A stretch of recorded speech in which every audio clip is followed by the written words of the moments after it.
Have you ever heard of a wedding where the bride herself forced a pregnant maid to sing in front of hundreds of guests? A moment meant to humiliate her, but what the millionaire groom did next shocked everyone. Why would a bride risk destroying her own wedding just to crush a woman who worked in her home? And what truth could possibly come out of a song that turned an entire ballroom upside down? Stay with me, because at the end of this story, you'll witness how one cruel demand changed lives forever, and how the underdog turned humiliation into triumph. Emma Alvarez pressed her hands against her swollen belly as she stood in the shadow of the grand hotel staircase. The glittering chandeliers above sparkled like stars, but none of it felt beautiful to her. To Emma, the lights only sharpened the contrast between who she was and who she wasn't. She wasn't a bride, nor a guest. She was the maid, hired to clean up other people's messes. And tonight, on the most dazzling night of the city's social calendar, she had been summoned not to serve hors d'oeuvres or polish silver, but to stand in humiliation. The voice of Isabella, the bride, sliced through the music like glass. "Emma," she called, her lips curved into a smile that wasn't really a smile at all. "Come here." All eyes turned. Guests whispered. Some smirked. Others pitied. Emma's heart pounded in her chest like a trapped bird. She wanted to run, but her feet refused. She stepped forward, each movement heavy with dread. And at the front of the ballroom, Lucas Sterling, the groom, the millionaire every headline adored, watched quietly, his expression unreadable. Emma had lived in the Sterling mansion for nearly 2 years. She had worked tirelessly, cleaning, cooking, even singing lullabies late at night to calm Isabella's nerves before the wedding. Emma's voice, soft and haunting, was the one thing she had always cherished for herself. But now, that secret gift was being turned into a weapon. "Sing for us," Isabella demanded, raising her champagne glass. After all, what better entertainment than hearing the maid perform for her betters? The words dripped with cruelty, and the crowd chuckled nervously. They knew this wasn't entertainment, it was degradation. Emma's throat tightened. Her hand instinctively shielded her belly as though protecting the life inside from the shame being hurled at her. Before she became the maid, Emma had dreamed of being a singer. As a teenager, she had performed in small cafes, her voice so soulful that strangers wept without knowing why. But life had not been kind. Her fiancé, Jake, had abandoned her the moment he learned she was pregnant.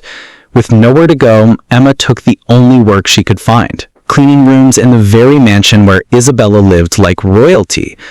Emma had swallowed her pride, telling herself it was only temporary, that someday her voice would lift her out of servitude. But she never imagined her gift would be twisted into a public spectacle. Isabella Sterling was used to being the center of attention. With her diamond necklace sparkling and her gown flowing like liquid silk, she looked every bit the queen of the evening.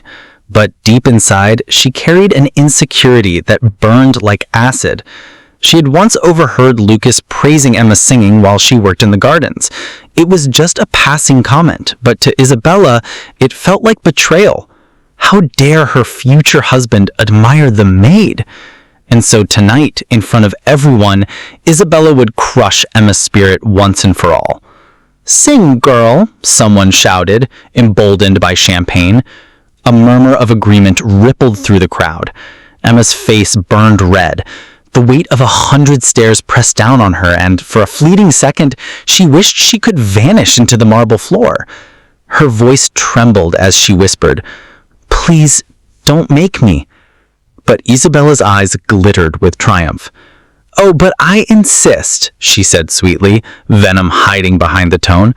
"Everyone here should know what kind of entertainment our maid provides. Sing, or..." She glicked her gaze at the hotel manager lurking at the edge of the room. "You'll no longer be welcome in this city." It was a threat Emma could not ignore. Her job, her home, her unborn child's safety, everything balanced on this moment. From the head of the table, Lucas Sterling studied the scene with narrowed eyes. His jaw tightened, but he said nothing. Not yet. To the crowd, he seemed aloof, perhaps even complicit. But inside, a storm brewed. Lucas had noticed Emma before, not in a romantic way, but in the quiet, respectful admiration one feels for a soul stronger than circumstance. He had seen her kindness, her resilience, her devotion to her unborn child. Now, as Isabella paraded her cruelty, Lucas knew a line was being crossed. But he didn't move. Not yet. He wanted to see what Emma would do when pushed to the edge. Emma's chest heaved with panic. She could hear her baby's faint heartbeat echo in her memory from the last doctor's visit. I have to survive this. For the baby. Slowly, trembling, she took the microphone handed to her. The cold metal felt like shackles against her palm. She closed her eyes, drew in a shaky breath, and prayed her voice wouldn't betray the fear ripping through her veins. The ballroom fell silent. Even the violins in the corner paused mid-song. Every eye was locked on the pregnant maid about to sing against her will. What happened next would change everything. Emma thought this would be her most humiliating moment, but in truth, it would be the spark that unraveled an entire marriage, exposed long-buried truths, and transformed her life forever.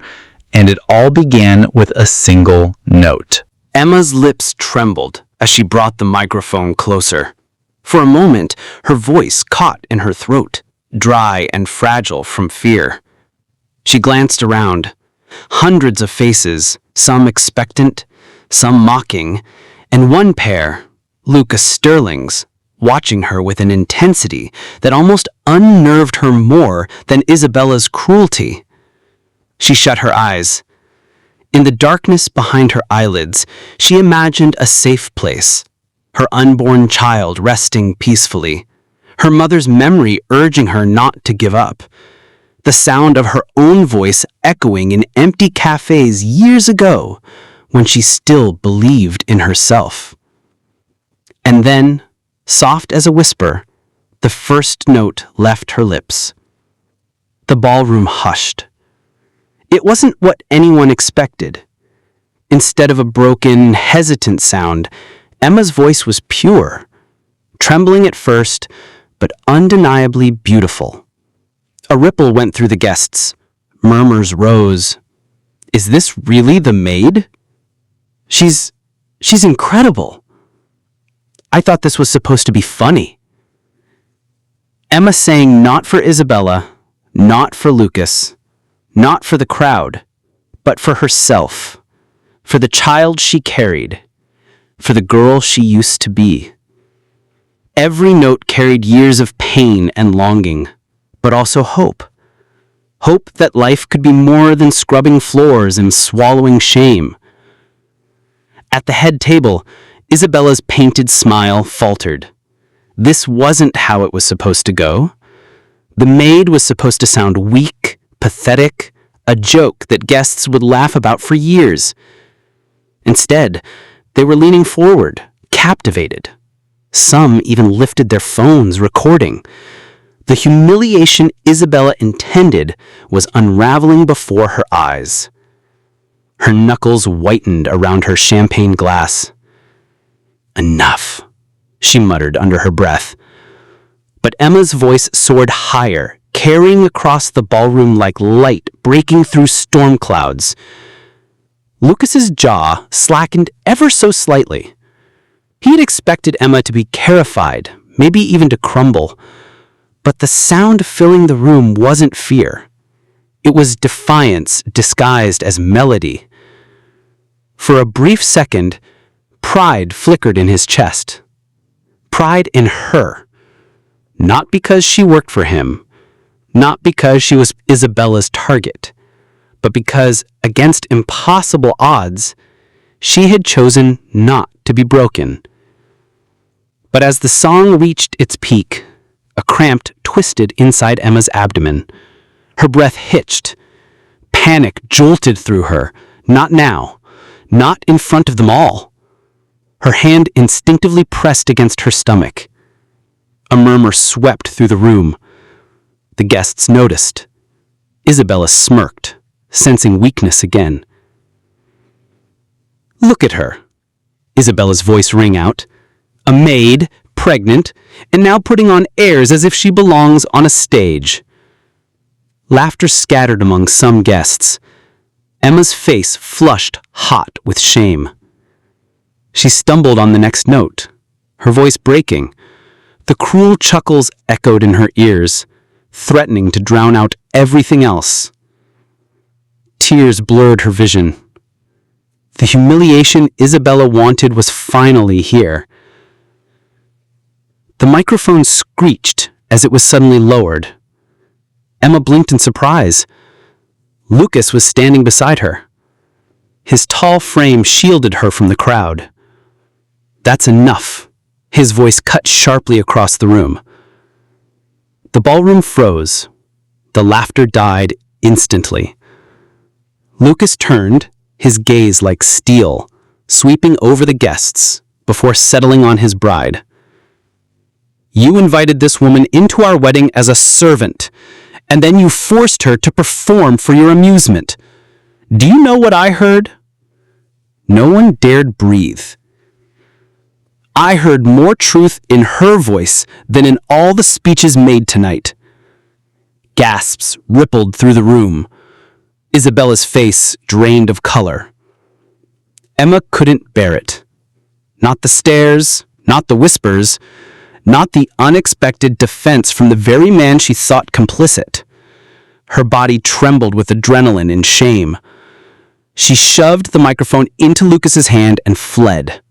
Out of the ballroom, down the polished hallway, her heels clattering against marble. She pushed through a service door and collapsed in the quiet darkness of the catering hallway, her sobs muffled against her palms. For a moment, all she wanted was to disappear, to vanish into anonymity, away from the glittering cruelty of the rich. Minutes later, footsteps echoed. She stiffened, wiping her tears quickly. The door creaked open and Lucas stepped inside. "Emma," he said softly, not the commanding tone from moments ago, but gentler. "Don't," she choked, keeping her eyes averted. "Please just let me go. I'll leave tonight. I'll never come back. You did nothing wrong," he interrupted firmly. Emma's head snapped up, startled. Lucas crouched to her level, his tuxedo now slightly disheveled from the hurried exit. "What happened in there, that was cruelty. Not on you, on her." Her lip trembled. "They laughed at me." "They will remember your voice, not their laughter. Do you understand? What you gave them wasn't humiliation. It was a gift." Emma shook her head, overwhelmed. I just want to protect my baby." At that, Lucas's expression softened further. He nodded slowly. "And you will. No one is taking that from you." Back inside, Isabella was unraveling. Guests whispered behind manicured hands. Social media buzzed as videos of Emma's performance spread across phones. "Unbelievable," someone muttered. "That maid sang like a star." "Lucas defended her," another whispered, "in front of everyone." Isabella's cheeks burned. This was supposed to be her perfect night. Instead, the spotlight had been stolen by the woman she despised most. Her eyes darkened. "This isn't over," she vowed silently. "If Lucas thinks he can humiliate me for her, he has no idea who she's dealing with." When Emma finally left the catering hallway, she didn't return to the ballroom. She slipped out the side exit into the cool night air. The sounds of music and laughter faded behind her as she walked down the quiet street, heels in hand, belly heavy beneath her dress. For the first time in months, a strange thought entered her mind. Maybe my voice isn't just mine. Maybe it's my way out. But she also knew one thing with absolute certainty. Isabella would never forgive what happened tonight. And Lucas, his defense confused her more than anything. Why would a millionaire groom risk his reputation to stand up for a maid? Emma thought the humiliation was over, but in truth, the wedding disaster had just begun. What happened next would not only destroy Isabella's carefully constructed world, but also set Emma on a path she never expected. A path toward fame, love, and a battle for her child's future. Emma barely slept. Her body was exhausted, but her mind replayed the wedding over and over. The mocking laughter, Isabella's smirk, Lucas standing beside her with unexpected defiance. By sunrise, she packed the small suitcase she kept hidden in her room at the staff quarters. She didn't want to wait for Isabella to retaliate. The humiliation was bad enough. The threat of being cast out, pregnant and alone, was worse. But as she zipped her bag, she caught sight of something glowing on her phone. A flood of notifications. Confused, she opened them. Her heart skipped. It was her voice, her song. Clips of her performance were all over social media, uploaded by guests, reshared thousands of times. Comments streamed in. Who is this girl? She sings like an angel. That wasn't the bride, that was the maid? Unreal. Forget the wedding, this is the performance of the night. Emma covered her mouth, stunned. The world had just seen her at her most vulnerable, and somehow they loved her. Across town, Isabella Sterling seethed in her luxury penthouse suite. Her phone buzzed relentlessly, but instead of congratulations, she was bombarded with links to Emma's performance. Headlines were already emerging. Mystery maid steals spotlight at Sterling wedding. Bride overshadowed by servant's stunning voice. She hurled the device across the room, shattering it against the marble floor. No, she hissed. No, no, no. This was my night. Her reflection in the gilded mirror looked back at her with rage. She thinks she embarrassed me. She thinks she can walk away from this. Isabella's lips curled into a venomous smile. I'll ruin her, and Lucas, oh Lucas, won't save her when I'm done. While Isabella fumed, Lucas faced his own storm. At Sterling Enterprises headquarters, the board members were restless. Your wedding was supposed to project stability, one grumbled. Instead, the media's fixated on some maid. They're calling her the real star. Lucas leaned back in his chair, calm despite the tension. Publicity is publicity, he said coolly. Our brand thrives on relevance. Right now, people are talking about us more than ever. But at what cost? One snapped. The bride feels humiliated. Society is questioning your choices. Lucas's jaw tightened. Society doesn't dictate my choices. For a moment, silence reigned. His statement was bold, rebellious even. But Lucas wasn't one to be cornered. As the meeting dispersed, he pulled out his phone. On the screen was Emma's performance. He had watched it more than once. Not as a businessman, not as a groom, but as a man who recognized something extraordinary when he saw it. Emma sat in a quiet cafe, her suitcase by her feet, still uncertain where to go. A stranger approached her table hesitantly, phone in hand. Excuse me, she said. Are you the girl from the Sterling wedding, the one who sang? Emma froze. I don't know what you mean, but the woman smiled warmly. It was beautiful. Don't let anyone tell you otherwise. She left before Emma could respond, but her words lingered. Moments later, Emma's phone buzzed again. This time, it wasn't just random shares. It was a message request from someone named Clara Whitmore. Emma's heart skipped. She knew the name. Clara Whitmore was a respected music producer. The message was simple. I saw your video. Call me. You have a gift the world needs to hear. Emma's hands trembled. This was it, her chance at a different life, but fear gnawed at her. Could she step into the spotlight she never asked for? Could she protect her child from the chaos they would follow? While Emma hesitated, Isabella acted. She called a tabloid journalist she had in her pocket. "I have a story for you," she purred, "about the so-called angel voice from my wedding. Let's just say she's not who people think she is." By evening, new headlines emerged. Sterling wedding maid, pregnant, abandoned, and desperate for attention. Photos of Emma leaving the staff quarters with her suitcase plastered the gossip columns. The comments turned darker, crueler. Typical gold digger. She probably staged it for fame. Disgusting to flaunt pregnancy like that. Emma's chest ached as she read. The high of the morning collapsed into despair. She turned off her phone, curling into herself in the cheap motel room she had checked into. A knock startled her hours later. She opened the door a crack and froze. Lucas stood there. No tuxedo, no entourage. Just him holding a paper bag with takeout.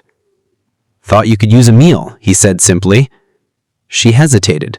"Why are you here?" "Because I know Isabella, and I know she won't stop. You deserve someone in your corner." Emma's eyes narrowed. "Why do you care? I'm just a maid?"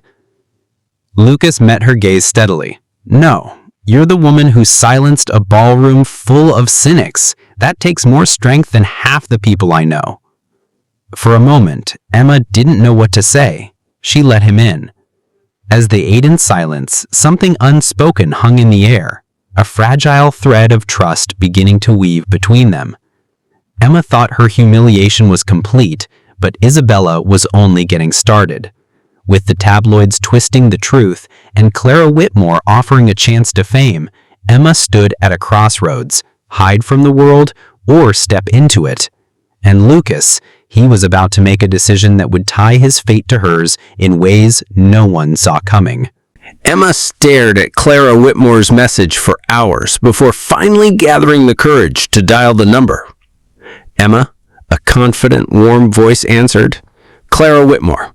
I don't waste time, so let me be clear. What I saw in that video wasn't luck. It was raw talent. If you're willing, I'll give you studio time, a demo, a real shot." Emma's throat tightened. I'm not sure I'm ready for all that. I have," she placed a hand on her belly, "responsibilities."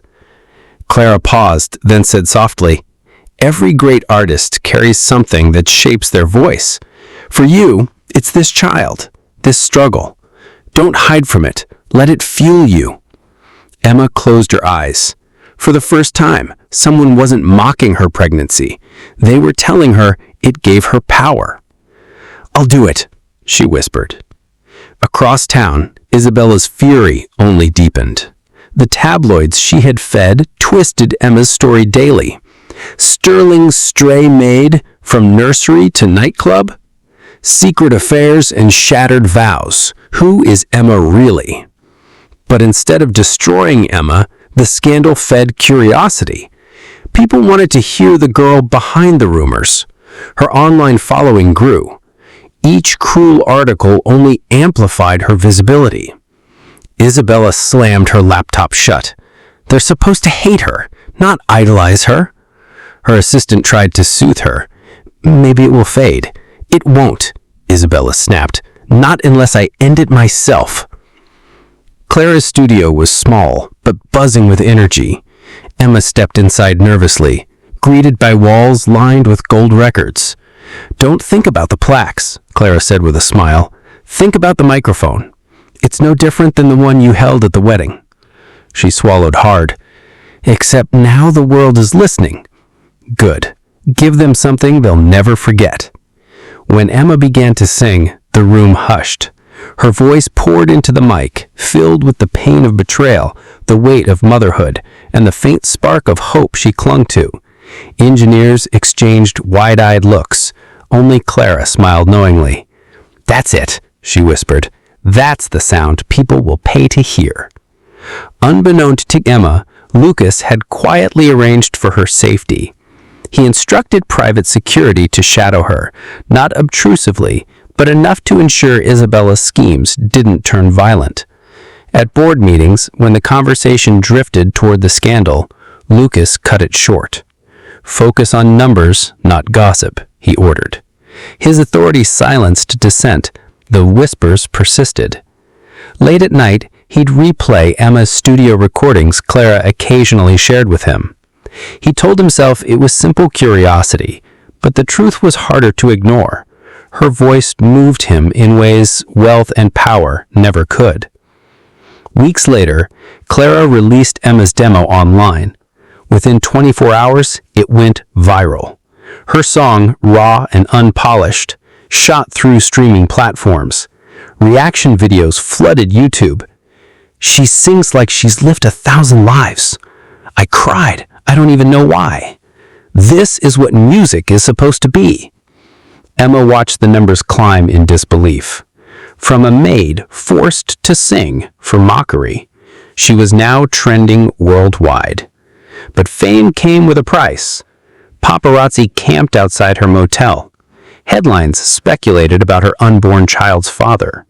Some accused her of sleeping her way into opportunity. Emma clutched her belly at night, whispering to her baby, "I don't care what they say. I'll make this world better for you." Seeing Emma's rise enraged Isabella beyond measure. "She thinks she can replace me in the headlines? Then let's see how she handles this."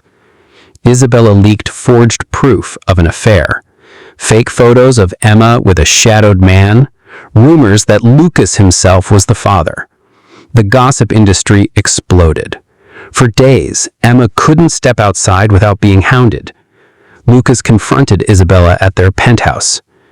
"You've gone too far," he said, voice sharp as ice. "You defended her," Isabella spat. "You humiliated me. If you think I'll just watch that maid take my spotlight, she's not taking anything. She's earning it." For a moment, their marriage, barely days old, fractured completely. Isabella's eyes filled with venom. "If you keep protecting her, Lucas, you'll regret it." At the studio, Emma nearly broke down. "I can't do this, Clara. They're tearing me apart. My baby. What kind of life will he have if this is what fame brings?" Clara placed a firm hand on her shoulder. "Listen to me. You've been surviving on scraps of dignity for years. This is your chance to turn pain into power. They want to see you fall? Sing louder. Sing stronger. Let them choke on their lies." Emma wiped her tears. Clara's words ignited a fire she didn't know she had. One evening, as Emma left the studio, Lucas was waiting outside. Not in a limo, not with guards, just leaning against his car, as though he'd been there for hours. "You shouldn't be out here," Emma said nervously, pulling her coat tighter. "I wanted to see how you were." She hesitated. "Why?" "Because," he replied softly, "I know what it feels like to be surrounded by people who smile at you, but secretly want you destroyed." Their eyes locked in the quiet night. For a heartbeat, the noise of the world faded, leaving only two souls who understood each other's loneliness. Emma looked away first. "I should go." But as she walked off, her chest ached with a truth she wasn't ready to admit. Lucas Sterling, the man she thought her enemy, was becoming the only one she could trust. Emma's star was rising, but so were the dangers. With Isabella plotting revenge and Clara pushing her into the spotlight, Emma's life was about to collide with the return of someone from her past, the father of her child. And when he reappeared, everything Emma thought she knew about love, loyalty, and betrayal would be turned upside down. Emma was just returning from the studio, her feet sore, her belly heavier than ever, when she heard the knock, a sharp, impatient rhythm against the flimsy motel door. She opened it cautiously and froze. Standing there was Jake, the man she had once loved, the man who had vanished the moment responsibility knocked at his door. "Emma," he said, flashing that same crooked smile that once melted her heart. "Surprise?" Her stomach tightened, not just from the baby, but from anger. "What are you doing here?" Jake leaned casually against the doorframe. "I saw the videos. My girl's famous now, huh? Thought I should check in. After all, that's my kid you're carrying." Her chest burned. Memories rushed back. Nights of empty promises. Mornings of loneliness. The moment she realized she was abandoned. "You don't get to show up now. Not after leaving me with nothing." Jake raised his hands, mock innocent. "Come on, Em. I was scared. But I've changed. I want to be part of this. Of us. There is no us. Not anymore." But Jake wasn't listening. His eyes scanned the small room, the suitcase by the wall, the newspaper clippings scattered on the desk. He smirked. "Looks like life's treating you better than before. Maybe I came back at the right time." Emma's stomach dropped. She knew that look. He didn't want her. He wanted what she had become. Just then, a knock on the open doorframe startled them both. Lucas stood there, calm but unreadable. "Am I interrupting?" he asked, his eyes flicking to Jake. Jake straightened, suddenly defensive. "And you are?" "Someone who's been here when she needed it," Lucas replied evenly. Emma's pulse raced. The tension between the two men was palpable, heavy as a storm about to break. Jake sneered. "You think money makes you better for her? She's carrying my child. Don't forget that." Lucas's jaw tightened, but his voice remained controlled. "Then you should have been here long before now." For a moment, Emma thought fists might fly, but she stepped between them, her voice shaking. "Stop, both of you. This isn't about pride. It's about my baby, and I won't let either of you use me as a battleground." Elsewhere, Isabella received the news of Jake's return with perverse delight. "Perfect," she purred to her assistant. "The runaway father crawling back. The press will eat it alive." She placed a call to her tabloid contact. "There's a new twist in our little Cinderella scandal. Let's make sure the world knows the father's here and ready to claim what's his." The next day, headlines exploded again. Emma's love triangle. Millionaire versus deadbeat dad. Who will she choose, wealth or blood? The cruel circus had begun. Emma shut off the TV, trembling. She felt trapped in a story that wasn't hers anymore, twisted by people who saw her pain as entertainment. That night, she wept into her pillow, whispering, "I just want to sing. I just want to be enough for my baby." Lucas found her the next day at the studio, her eyes swollen from tears. "They won't stop," she admitted brokenly. "Every time I rise, someone drags me lower. I don't know how much more I can take." Lucas placed a steady hand on her shoulder. "Then let me carry some of the weight. You don't have to do this alone." Something inside Emma cracked. She wanted to believe him, but fear still clung tight. Meanwhile, Jake tried to wedge himself back into her life. He appeared at the studio unannounced, spun sob stories for Clara about wanting to support the mother of his child, posed for paparazzi with Emma in the background to make it look like they were together again. When Emma confronted him, he leaned in close, his voice dripping with manipulation. "Face it, Em. People love a redemption arc. Me coming back, it makes you look good. The abandoned maid, forgiven father, happy family. The press will eat it up. You'll sell more records." Emma recoiled. "This isn't about records. This is about my child's life." Jake shrugged, unbothered. "Same thing. Money, fame. It'll all trickle down to the kid. Why fight it?" Emma's heart sank. He hadn't changed at all. The tension came to a head one evening when Jake confronted Lucas outside the studio. "You need to leave her alone," Lucas said, voice low but firm. "What, so you can swoop in and play the hero? She doesn't need your money, Sterling. She needs the father of her child." Lucas stepped closer, his tone sharp as glass. "A father shows up before the spotlight. A father doesn't abandon his family when things get hard. You're no father." For a moment, Jake's facade cracked. His fists clenched, but he backed away with a muttered curse. Emma had been watching from inside, and though she feared the battle between them, her heart told her one thing clearly. Lucas's words held more truth than Jake's empty promises ever could. Amid the chaos, Clara delivered life-changing news. "Emma, The Hollywood Bowl wants you to perform a live concert. This could be your defining moment." Emma's breath caught. The Hollywood Bowl, a stage she had only seen in dreams. But doubt gnawed at her. What if I fail? What if Isabella ruins it? What if Jake... Clara cut her off. What if you succeed? What if this is the night the world stops seeing you as a maid, as a scandal, as someone else's story, and starts seeing you as Emma, the voice they'll never forget? Emma's hands trembled. Her baby kicked softly, as if to remind her she wasn't alone. She lifted her chin. "I'll do it." The stage was set. Emma's debut at the Hollywood Bowl. But with Isabella plotting sabotage and Jake refusing to disappear, the night that could make Emma's career might also destroy everything she had fought for. And in the middle of it all stood Lucas, ready to risk everything to protect her, even if it meant tearing down the world he had built. The Hollywood Bowl shimmered with lights against the dark sky. More than 17,000 people were filling the legendary amphitheater. Emma peeked from behind the curtain, her breath catching at the sheer size of the crowd. Her knees shook, her palms sweated. "I can't do this," she whispered to Clara. "Yes, you can," Clara said firmly, adjusting Emma's microphone. "You've already survived worse than a crowd. You've survived heartbreak, humiliation, and betrayal. This is just music." Emma tried to smile, but fear clung to her chest like a vice.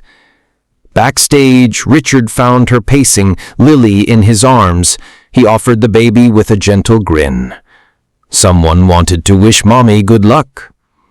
Emma held Lily close, inhaling her daughter's warm scent. It calmed her heart. But the calm shattered when she spotted Jake at the far end of the corridor. He wasn't allowed backstage, but somehow he had slipped past security. "Emma," Jake called, "let me see her before you go on." Emma stiffened. Richard stepped forward, his voice a blade of steel. "Leave now." Security swarmed in and pulled Jake away as he cursed and shouted about his rights as a father. His voice echoed down the hall, poisoning the air. Emma trembled. Richard placed a steadying hand on her arm. "Focus on Lily. Focus on your voice. That's all that matters tonight." She nodded, clinging to his strength. On the other side of the venue, Isabella was making her own moves. She had bribed a stagehand to accidentally cut the power to Emma's microphone during her second song. Her plan was simple: humiliate Emma in front of thousands and remind the world that the maid didn't belong on a stage this grand. "This will end her Cinderella fantasy once and for all," Isabella hissed to herself. "Ladies and gentlemen, please welcome Emma Wilson." Applause erupted like thunder. Emma stepped onto the stage, blinded by spotlights, deafened by cheers. Her chest tightened, but then she saw Richard in the front row, Lily on his shoulders, both smiling at her with unwavering pride. She took a deep breath and sang her first note. The amphitheater fell silent, and then it soared. Her voice rose, clear and powerful, wrapping around the audience like fire and silk. People leaned forward, captivated. By the end of the first song, the crowd was already on their feet. Halfway through her second song, Isabella's sabotage struck. The microphone went dead. The music stopped. A wave of confusion swept the audience. Emma froze. Panic flooded her. Thousands of eyes stared at her. Murmurs grew louder. Someone shouted, "Get her off the stage!" Tears stung her eyes. This was it, the humiliation Isabella wanted. But then, in the silence, a voice rose. "Sing anyway!" Richard shouted from the front row. Others joined in. "Sing! Sing!" Emma closed her eyes, trembling. Then, without a microphone, she opened her mouth and sang. Her voice carried, raw and unfiltered across the bowl, stronger, fiercer, more human than any sound system could produce. The crowd hushed, then slowly, one by one, they rose again to their feet, clapping in rhythm to keep her going. By the end, thousands were singing with her, their voices blending into a choir under the night sky. The sound was electric, unstoppable. Emma had turned sabotage into triumph. For her final song, Emma introduced Rise from the Ashes. Her voice shook as she spoke. A year ago, I was cleaning houses, pregnant, scared, and invisible. Tonight, I stand here because of one choice, to sing, even when I was humiliated, even when I was told I didn't belong. This song is for anyone who has ever been told they weren't enough. You are. You always were. She sang. Every note carried her journey, the pain of betrayal, the fight for her child, the courage to keep going, the love she had finally found. By the time the last note rang out, the entire amphitheater was on its feet, roaring with applause, tears streaming down faces. Emma bowed, sobbing openly. She had done it. Backstage, Isabella seethed as the audience chanted Emma's name. Her assistant whispered nervously, "Should we leave?" "No," she hissed. But even she knew it was over. The press would crown Emma the darling of the night. Her sabotage had only made Emma shine brighter. For the first time, Isabella felt the cold sting of irrelevance. Outside the venue, Jake waited in the shadows. As Emma left with Richard and Lily, he stepped forward, blocking their path. "You can't shut me out forever. She's my daughter. I'll fight for her." Emma held Lily tighter. Richard moved between them, his voice calm but deadly serious. "Fight all you want, Jake, but you already lost the moment you walked away from them. Family isn't about blood. It's about showing up, and you never did." Jake's face twisted with rage. Security dragged him off before he could lunge. Emma's knees shook. Richard steadied her. "It's over. He can't take what was never his to claim." Emma looked at Lily's sleeping face. She knew Richard was right. Later that night, after everyone had left and silence filled her home, Emma sat with Richard at the kitchen table. Lily slept peacefully in the next room. "I don't know how to thank you," she whispered. "You don't have to," he said softly. "Everything I've done is because I believe in you, in the woman you are, in the mother you've become, and because—" He hesitated, searching her eyes. "Because I love you." Emma's heart had stopped. For so long she had pushed away her feelings, afraid of complicating her already fragile world. But tonight, after everything, they could no longer be denied. "I love you too," she whispered, tears spilling down her cheeks. Richard reached across the table and took her hand. "Then let's not waste another day pretending otherwise." Their lips met in a gentle, tender kiss that spoke of healing, of hope, of a future finally within reach. Months later, Emma stood again on stage, not at the Hollywood Bowl this time, but at a small charity concert hosted by the Lily Foundation, the nonprofit Richard had established in her daughter's name to support artists who were also parents. She looked out at the crowd of young mothers, fathers, and families who had been given a chance because of the foundation. Richard stood at her side, Lily in his arms, beaming with pride. Emma smiled. For the first time, she felt whole, not because of fame, not because of charts, but because she had built something real. Music, family, love. From maid to mother, from broken to unbreakable, from ashes to fire, she had risen. And she would never fall again. If you enjoyed Emma's journey, you won't want to miss our next story, where betrayal at a wedding turns into a chance at redemption no one saw coming. Click now and I'll meet you there.